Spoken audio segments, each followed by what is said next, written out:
So, I'm Jeff, and for the last 4 years, I've been mentoring students in the early space. This means that a lot of the conversations that I get to have with kids are about internships, recruiting, new grad. But a lot of the conversations that I have turn a little bit more sentimental, and we get to talk about life. That makes sense, right? Because the kids I work with, they're 19 to 20-year-olds who are in undergrad. It's a time where it's confusing, it's messy, and it's scary, and they don't know what to do. I'd like to say that this is a sentiment that maybe all of us can identify with. I know I do. And that's why today's talk, today's conversation, dude, even in today's venue means something special to me. Because a couple of years ago, I actually dropped out of college. And if you believe in irony, I dropped out of this college. Yeah, it's okay, we can laugh about it now. To be fair, I was pretty distracted back then. And I definitely wasn't the best type of student. But beyond that, I was a lost, scattered, and confused guy who didn't know what he wanted to do with a career, much less what he wanted to do with life. I didn't know who I was or what that even meant.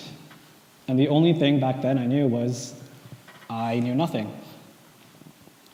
But it's okay, because it turned out that what I was going through, what I was feeling, is what 2 out of every 3 college students will probably feel once during their undergrad. This sensation of being lost. And that makes sense, because it's undergrad. It's a stereotype that every student should have everything basically figured out by now, right? And any student who doesn't have anything solidified, they probably feel a little bit overwhelmed. Yet we still continue to expect students to make high-pressure decisions about their careers, their lives, and the options that they have.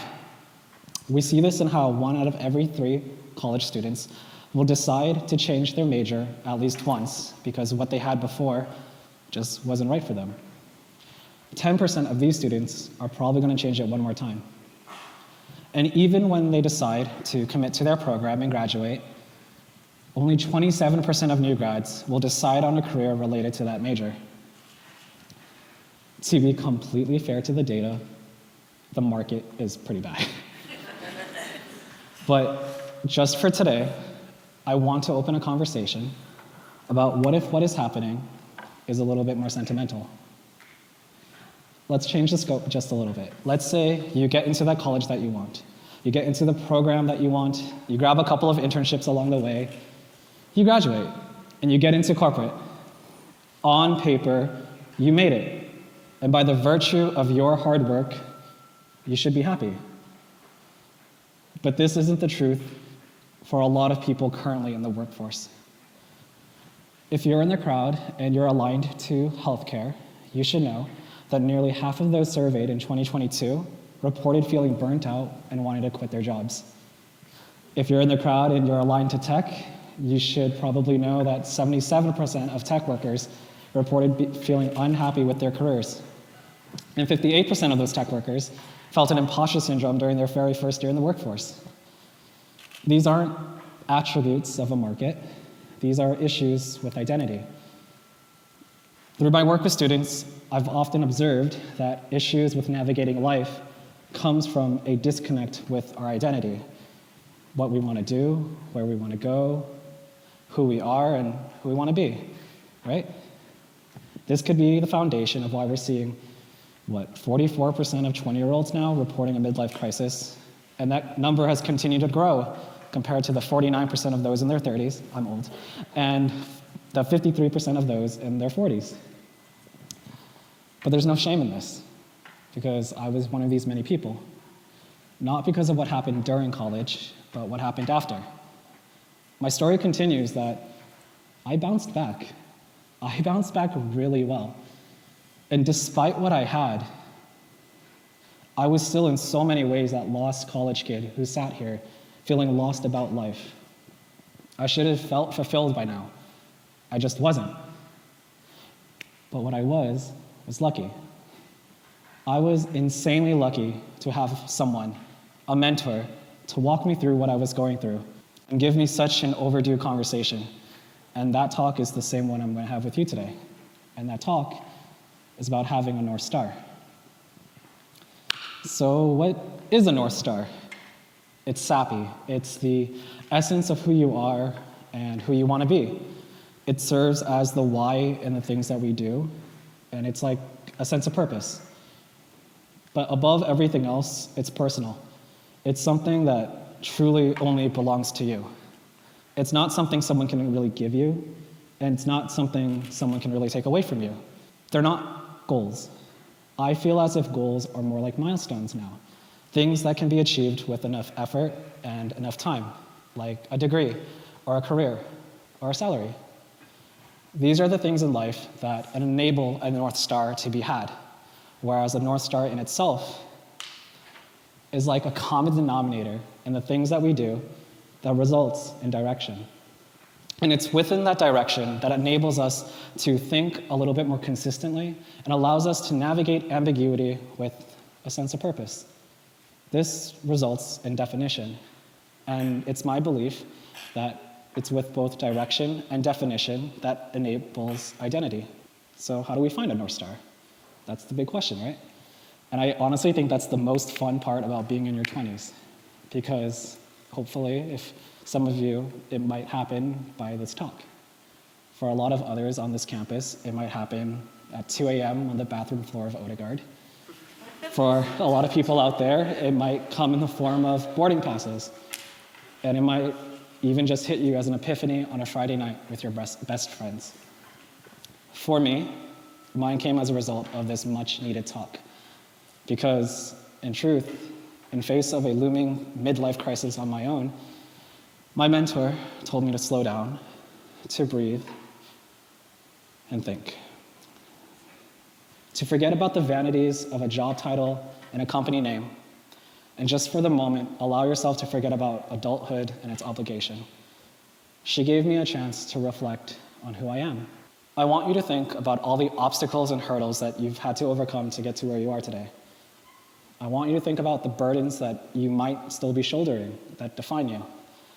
I want you to be vulnerable, I want you to be critical, and above everything, I want you to be selfish. No matter how crazy it sounds, what is the one thing in this life that you want to have done? How would the best version of yourself respond to my question?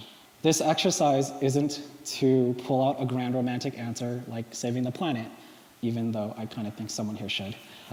The point of this exercise is to force yourself to reflect critically about who you are, to visualize what's important to you, and to verbalize an answer that you'd be okay with. Do you want to travel around the world? Maybe you want to start a business or a company with your name to it. Maybe you want to retire your parents for what they've done for you. Maybe you want to cure disease. Maybe make a shit ton of money and never worry about it again. Or maybe you just want to find someone really special, settle down somewhere, and just live a good, honest life. I've worked with students for the last 4 years. And if I stood here today and I told you that most of them knew what they wanted, I'd be lying. Because they don't. A lot of them right now are still figuring it out. So if you today have even part of an answer, I really want to tell you how jealous I am of you, because I really wish I had that. But if you don't, I also want you to know that it's okay, because for a lot of people, it's going to take some time. And I'm the best example of that. Mine didn't hit me until, I'm old, oh my God, 25 or 26-ish. And back then, I barely knew why I was going to work in the morning. But I trusted my mentor. So I reflected, and my answer became really obvious. Who I was someone who struggled a lot during college. I needed a lot of help and guidance. And who I am is someone insanely privileged to have family, friends, and mentors to turn to when he needed it the most. And who I want to be is a hopeless romantic with his head in the clouds and a soft spot for anyone who's in trouble. I like the idea of being a little bit naive, but I want to be there for those who need me. So yeah, 25. I definitely felt lost, but my answer is kind of obvious, right? I want to help students. I want to help those who feel like they can't be helped, and I want to be there for those who feel like they have nowhere else to go to. I guess in the most blunt way I can make this, my North Star is to make sure no kid ever goes through what I did ever again. So yeah, clarity. And it took some time and effort to give my answer a little bit more shape in life. And it was definitely enough to be overwhelmed by, but it was nothing as scary as it was before. Because yeah, I get it. Technically nothing changed on paper. I was where I was, but everything felt and looked so different now that I had a sense of purpose. So even if I messed up, which I did, even if it was a very small impact, whatever this meant, whatever it would look like, it would always be in grander service to students. This sentiment has kept me grounded for the last couple of years, and it's what's given context to every decision that I've made. So now that we have a North Star, how do we use it? Well, we use it to guide us. Instead of making decisions a little bit blindly, we use them to determine how our decisions bring us a little bit closer to true north. Because here on after, our decisions become a little bit more principled in nature. If we were to navigate without purpose, to navigate purpose without purpose is too consuming of what is right and what is wrong. We navigate endlessly with no goal in mind. And this could be the context of why only 25% of adults in America get to truly say that they found purpose. Okay, so I already know I messed up, so let me try something different. Please raise your hand if you've ever seen the anime Naruto. Thank God. Okay, so it's about a ninja with a fox in him. It's a great Crunchyroll spend. Please watch it. But in its training arc, there's this beautiful lesson. You take a blank piece of paper, and when you look at it, you're looking at nothing, and your eyes are lost, right? But only when it's marked, do your eyes have something to divert to, something to focus on. I know it's a little bit of a stretch, but this is the best analogy I can come up with today. Feeling lost is like being on a giant blank white piece of paper. And it's only when we have something to focus on and to give attention to, we have a little bit more reassurance and confidence about where we're going. If we were to move forward without purpose, it's like our actions don't feel collective together. Our decisions lack depth, and this in turn creates that sensation of being lost. If you're not a big fan of anime, it's okay, because this lesson is also present in a superhero movie called Shang-Chi. It was said in Mandarin, and I don't speak Mandarin, but if you roughly translate it, it says this: if you aim at nothing, you hit nothing. For the planners in the crowd, like me, we can use this North Star as more than just a compass. We can use it to rough draft a path forward, a framework. What is required for me to obtain my North Star? What actions are needed for this requirement? What skills will enable these actions? How do I obtain these skills? And the most important one is, what's the next step? And this is a great segue to this. When you leave today, when you leave Kane and you go about the rest of your lives, what is the next step you're going to take towards your true north? If the first piece of advice I had for you today was to have a North Star, and the second piece of advice was to use it, then my third piece, and honestly the one thing I want you to remember me by, is this. The next step you have to take is not a step you have to take by yourself. You aren't alone. You remember how I said 2 out of every 3 kids feel a little bit lost during undergrad? Adults are no better. 3 out of every 4 of us don't ask for help until we need it. But you definitely should. It's a lifelong lesson, but we are better when we are together. Friends who share their progress and work with one another are statistically more likely to achieve their goals. Partners who confide in their partners feel better about the work that they're doing, and mentees feel a little bit better about their career if they have a mentor in their pocket. The first step, the next step you take, is not a step you have to make by yourself. because that's why I'm here. Because I am the worst case scenario for any college student on this campus. I dropped out and my life turned upside down. But it wasn't completely bad, because I had a really colorful life since. I got to live my dream job of being a wedding planner, and I'm a diehard romantic if you don't know that about me. I got to travel a little bit because of the photography I had. I even went back to finish that degree of mine at a really small college. I climbed my way back into corporate America, and I worked at tech companies that anyone could be impressed by. And my favorite feat to this date is being able to have officiated weddings for some of the best people in my life. This should be more than enough for anyone. But for me, nothing really hits as being able to help a student who needed help. And that's the kind of work I wanted to do more of. So with the advice of my mentor and my cousins at the time, I decided to start a little coffee chat project where I'd help students with their careers or their relationships or whatever else in between, really. Fast forward to today, and that little coffee chat project is a nonprofit organization.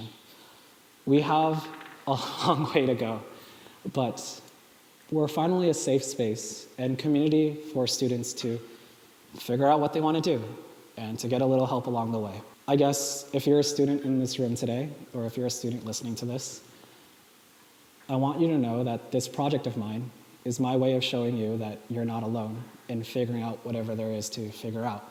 The most prominent question I've had till now is what to do during a time where crossroads are going to exist the most for you. And the truth is that there's no one right response to any of this, right? Purpose is something that organically happens as you become the better version of yourself. It's just when you find it and when it hits you, it makes it a little bit easier and it makes it a little bit more meaningful.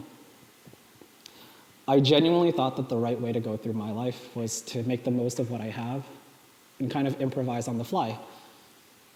And it works. It definitely works for a lot of people. It's just not what worked for me. For me, it took messing up, dropping out, bouncing back, feeling lost again, asking for help, and being able to help others for me to learn my lesson about purpose. And that's the last thing I'll share with you today.